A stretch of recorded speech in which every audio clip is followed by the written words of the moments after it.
Alright guys, so told you I'd do a review video, so I'm going to specifically go over a few problems that are on the can't even think right now. Just trying to focus it on the pretest. Quick little things that I want to bring your attention is, so when you have something like this, remember the word equivalent just means that you're going to do some sort of operation. So this operation tells us it's multiply, so don't forget we're going to multiply negative 2a times the 4a times, oops, that did not work out.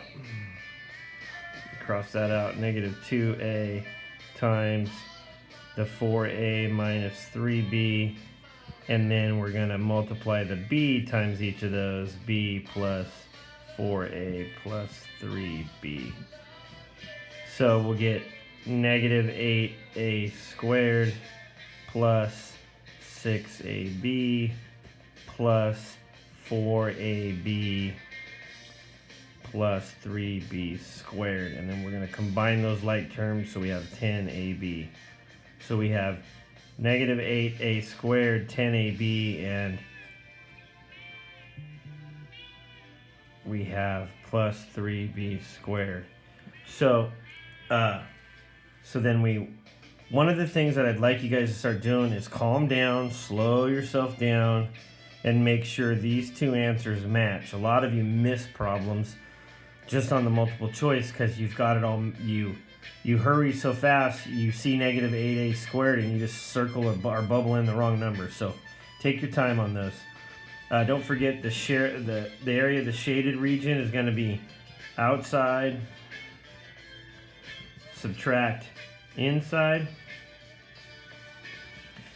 So when you do those, you're going to get the outside area, which is going to be the length times the width, which is going to be 4x times 2x plus 1, subtract x times x plus 7, and you get 8x squared plus 4x minus x squared and minus 7x. Once we combine everything up, we get 7x squared minus 3x. So again, don't forget your formulas, and this is minus length times width. So we got our length and our width and our length and our width. So make sure you don't forget those shaded regions, outside minus inside. Let's kind of walk through any more of them we need. I'm going to switch gears. A lot of you now can tackle and do a different pen or something, because that red one, in case I make a mistake. That one's not, there we go. Hopefully we're gonna be right here like that. There we go. So this one's gonna take a little bit extra time.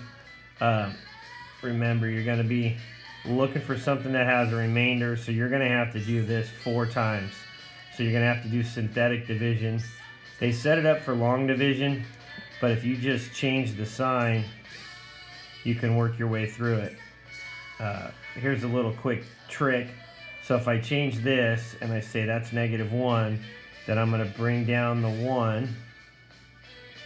Hopefully you can see that. I'm going to bring down the 1. 1 times negative 1 is negative 1.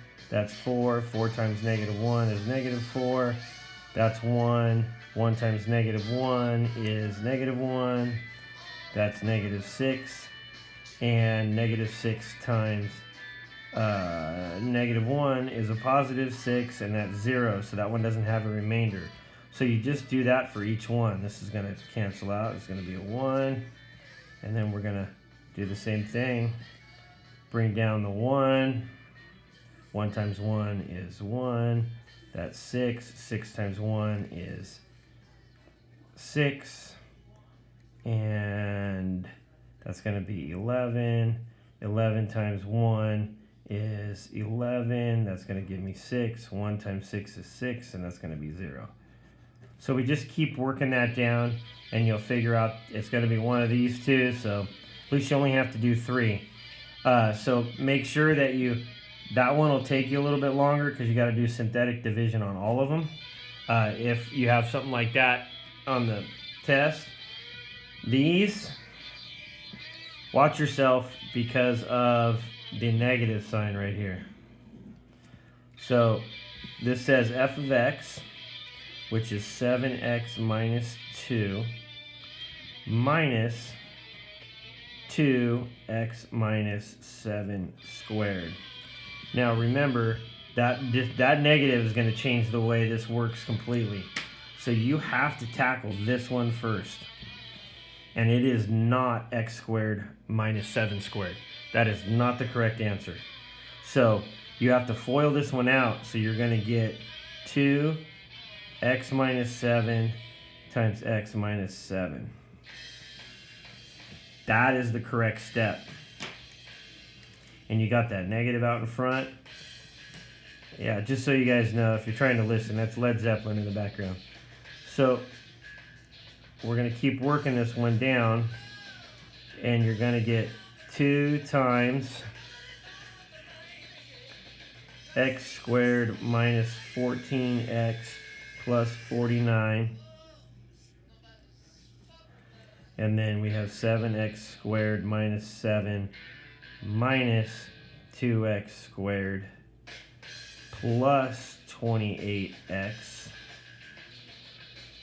minus 98. Yep, 98. So I just took that negative 2 and I multiplied it all the way in. So as we look at this, I'm looking like something didn't go right. So this is 28x, 7x squared, so that's 5x squared.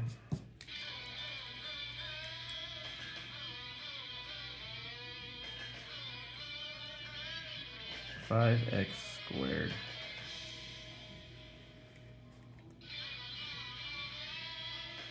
minus 7. Oh, that's what I did wrong. I changed it to 7. It's a 2, sorry. It's a 2, a 2, 2. So that's going to be 28x plus 28x minus 100. That's the one I'm looking for right there. Okay? That step in red is the key step. Make sure that you follow that one. Don't forget that I messed up on the 2's right there. If you notice on this next one, same thing. That's going to be 3x minus 9 times 3x minus 9 plus 4 times x plus 10 times x plus 10. Make sure you understand that that's what that means. You've got to separate the 2 pieces out. All right, let's look through some more here.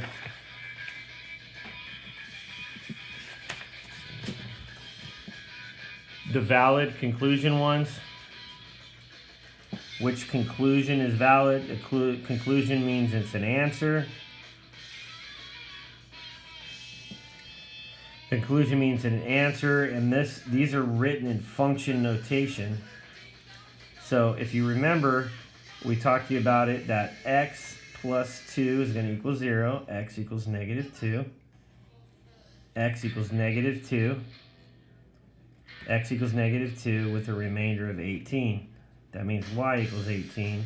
So when f of negative 2, when negative 2 is put in there or substituted in, I get an answer of 18.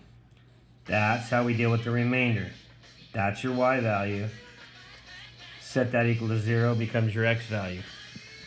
So that's my answer right there. Okay, so conclusion means the answer. When we're talking about the answer, here we're talking about the remainder. Synthetic division one. Don't worry about number 11. Don't stress out about those too much. Your binomial expansion to the 5th power. Let me move this down a little bit. So we got to the fifth power. Don't forget it's 1, 1, 1, 1, 2, 1, 1, 3, 3, 1, 1, 4, 6, 4, 1, and 1, 5, 10, 5. Nope. 10, 5, 1. Fifth power matches the fifth polynomial. So make sure that you guys choose the right one there. And since this is 2 to the fifth power, we're going to automatically be on one of those answers there. So you can kind of figure those pieces out. But don't forget, these binomial expansions are Pascal's triangle. That one's good. Don't need to worry about that one. It's another synthetic division problem. All right. Okay. Let's see where we at time-wise. All right, we'll do a little bit more and then we'll just be about done. Okay, so for this one here that you guys can see, we got to factor these 4 factoring problems. X squared minus 4, remember, can be written as this. So we have to ask ourselves, this is why I hate mechanical pencils. What multiplies together to make negative 4 but adds to make 0? X minus 2 and x plus 2. That's the top one. We have the bottom one. What multiplies together to make negative 9 but adds to make 0 in the middle? X plus 3, x minus 3. Multiply. We need to factor this. What multiplies together to make negative 3 but adds to make 2? X plus 3, x minus 1. Going to factor this one. What multiplies together to make 2 but adds to make 3? X plus 2, x plus 1. So now we're looking at this thing, and since it's multiplying, this is the numerator, this is the denominator. We're looking for things that are the same. X plus 3, they cancel. X minus 2, nope. X plus 2, x plus 2. Good, good. So now we have x minus 2, that one left, times x minus 1, that one left, times x minus 3, x plus 1. At this point, you look, nope, don't factor, so now I've got to multiply this out. X times x is x squared, negative 3x plus 2, all over x squared minus 2x minus 3. So, no, x minus 3, x minus 2. I get that one. That's looking like that's going to be the answer there. All right, so that's number 14. Let's look at number 15 here. This is the one where we need a common denominator because we're adding them. Don't forget, that's the only time you need a common denominator. So my lowest common denominator is the first factor compared to the second factor. Well, since each of them is its own factor, that means that this side is missing this factor, a minus b, and this side is missing a plus b, and a plus b. So when we multiply this out, we get a squared minus ab plus, we just did distributive property, plus ba plus b squared all over a plus b times a minus b. Let me erase this here.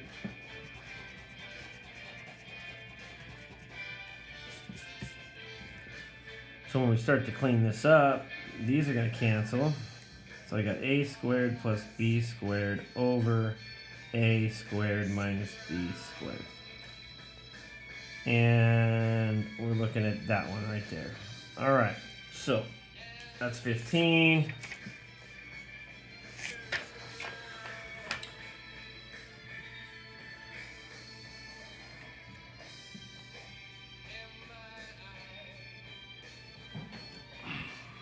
So let's see here. Let's do another lowest common denominator one. Let me move down here just a little bit. Lowest common denominator one. This denominator is 2 times a, and this denominator here, let's see if this purple pen works, is 5 times a times a. So my lowest common denominator is the a squared, and then one of each factor, which is 2 times 5. So when I look at this, 5 times 2a, so my lowest common denominator is that. I've got a 2, I only have one a, and I'm missing the 5. So this one's going to get 5a, 5a. All right. Minus 4, 5a squared. Well, I've got my 5, I've got my a squared, I'm just missing my 2. Times 2 times 2. So now if we clean this thing up, we get 25a over 10a squared minus 8 over 10a squared. So then if I finish that up, you get 25a minus 8 over 10a squared.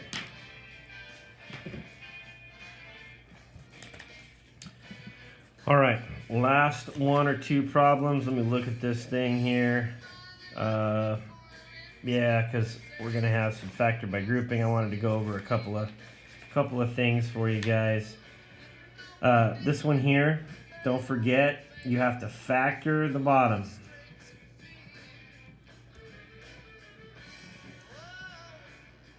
It's all about factors. So when I look at this, my lowest common denominator, where are we at on here? All right. My lowest common denominator is going to be this first one, x minus 1 and x plus 1, and then compared to x plus 1. So I'm going to take this factor, it's x minus 1, and since these both are the same, I'm only going to take one of them, x plus 1. So now, this is my lowest common denominator right here. That's my lowest common denominator. It's got a factor of x minus 1 in it, and it's got a factor of x plus 1 in it, which is what I got when I compared the factors of those two. Now, since I have x minus 1 here and an x plus 1, that's going to stay the same. What's missing is I have x plus 1, but I'm missing a x minus 1. So that gets an x minus 1. Now I have the same exact factors. So I get x minus 2 times x minus 1 all over x minus 1, x plus 1. Let's clean this up. X minus 2x plus 2 over x minus 1 times x plus 1. So now you get negative x plus 2 over, no, is that plus 2? Yep, plus 2 over x minus 1, x plus 1. That's my answer, because if I factor out a negative 1, I get x minus 2 over, and if I multiply that back out, I get x squared minus 1. Those match right there. Okay, so that would be D. All right, guys. I think I've kind of covered just about everything. Don't forget those bad boys there. Those take a little bit longer to factor. Don't worry about those guys. That's not going to stress you out too much. There's a few things that you need to know, like, let's say something like I'm trying to think of one for you, like x to the fourth minus 1. So this is just an extra example for you guys. So if I take this, I'm going to go x to the fourth minus 0x squared minus 1. What multiplies together to make negative 1 but adds to make 0? We got our plus 1 and our minus 1. And then I split those two in half because x squared times x squared gives me x to the fourth. So I'm good here. This one is another difference of squares, so that would factor into x plus 1, x minus 1. And this is x squared plus 1. That is my final answer. So watch out for these guys. They can keep getting factored and factored and factored as long as this is the difference of squares. Make sure you look for those. Those extend the problem out. They make them longer. And they can happen to x to the fourth. They can happen with x to the 8th, x to the 16th. Those types of problems can end up having a ton of these in there. So you really got to watch out for those. There's my review video for you guys. And if you watched it after you did test corrections, those are half your test corrections if you didn't get the questions right. So we'll talk to you guys later. Hope you enjoyed the music. See you later.